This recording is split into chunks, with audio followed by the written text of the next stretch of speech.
যে মেয়েটা এইমাত্র বিয়ের পিঁড়ি পেল, তার খোপায় যত্ন করে বাঁধা আছে সাহস। দু চোখের সীমানায় গোল হয়ে পাহারা দিচ্ছে মেঘলা রঙা কাজল। নীল শাড়িতে আদ্যপান্ত ঢাকা তার ভয়, বিস্ময়। জীবনের উদ্দেশ্যে ছুড়ে দেওয়া 100 নম্বরের প্রশ্নপত্র।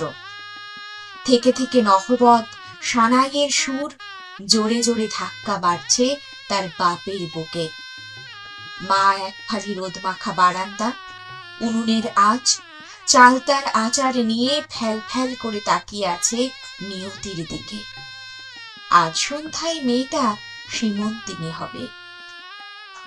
উঠোনের বকুল গাছটা কোনো ফুল দেয়নি সকাল থেকে।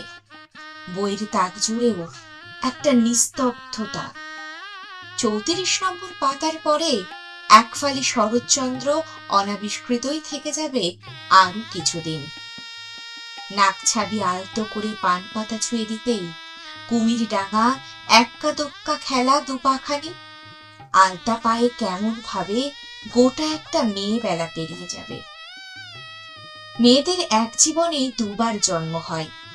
প্রথম জন্মটা হয় সিঁদুর চেনার, দ্বিতীয়টা বহন করার। প্রথমটা হল্লা করে আপন করার, দ্বিতীয়টা ধৈর্য নিয়ে যাপন করার। একটা সময় পর দুটো জীবনের কোনোটাই আর আলাদা করে চেনা যায় না।